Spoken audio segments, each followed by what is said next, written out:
Good morning, everybody. It's Saturday. It's July 9th. It's Win Daily Sports. It's Tony, it's Adam, in the same spot we are every single weekend. The 5-5 get you the best 5 plays in under 5 minutes or less.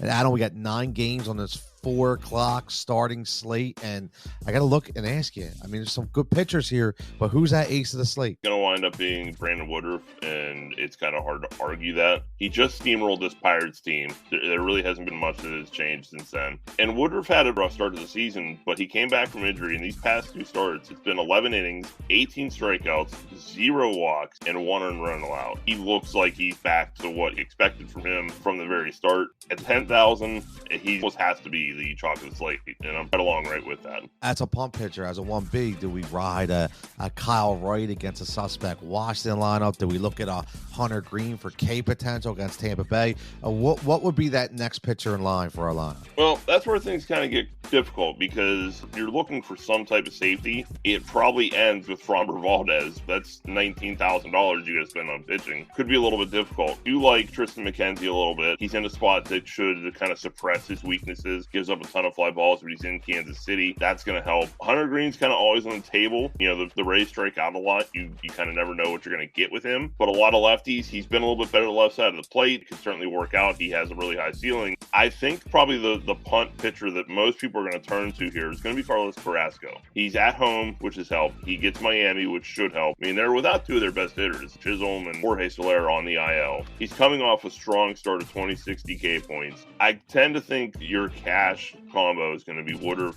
and Carrasco. If you want to get a pivot, though, Patrick Sandoval is kind of interesting going against Baltimore. His ceiling's been kind of hard to capture this year, but at only 7,400, the Orioles strike out at the top 3 rate against lefty pitching. If everyone's turning to Carrasco, I could see Sandoval being a really nice pivot and potentially outscoring Carrasco for $100 less. Want to try out WinDailySports.com and take advantage of our summer sale? Sign up today for our special weekly promo of only $5.99 to gain you access to read all of our articles, check out our projection models, and talk one-on-one with professionals in our expert chat. Use promo code SUMMERSALE, SUMMERSALE, to drop the weekly cost from $14.99 all the way down to $5.99 for a premium gold membership to WinDailySports.com. Make sure you're subscribed to this video, you're hitting the like button, and you're checking the show notes for all the details. Now, taking all that money and saving a little bit, pushing it towards the bats, let's talk about stacks. Who's the number 1 stack? Are we going to ride the NL East tonight? Are we looking at an NL bat-driven lineup tonight? Yeah, you almost have to be. We were chatting before. Patrick Corbin's on the mound tonight, and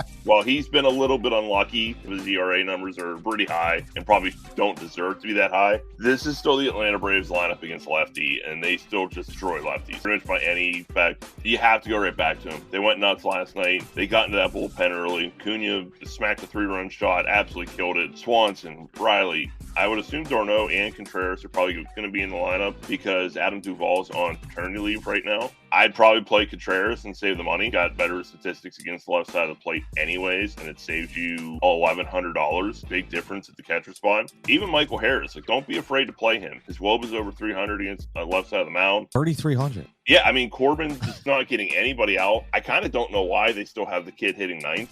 I'm not saying, okay, he should hit leadoff or anything, but, bump him up to 7 or something, man. The kid's hitting 310 with an 885 OPS. He's hitting 9th. People don't really play him because of that. He's a nice piece of the wraparound stack, and listen, he may only face Corbin once. The Braves get him early and often. You don't really care about the lefty on lefty matchup, and it's not that bad in the first place. Get different, get valuable. There's a lot of values right there. I don't understand. I hate talking about the Mets and the Braves because I am a Philly guy, but I got to tip my hat, man. They are a very, very good team, and we're trying to make profit. I'm not worried about the wins. Now, talk about sneaky stacks. Any valuable pitcher, any valuable plays, any FFVPs, anybody before we get out of here that really may not be on everybody's radar that we might want to look at? I'm not sure how much they'll be on the radar, but take a look at the Rockies out in Arizona. Bumgarner's on the mound too, which is generally one of my biggest targets. Even if you don't want to go full Rocky stack, that's fine. Dude, Chris Bryant's still just 4,400. He has not had a 0 since he's come back from injury. Double dong last night, starting to kind of find his groove. 3 home runs since he's come back first 3 of the season. Guy like that's only 4,400 against a very average to below average lefty from Bumgarner.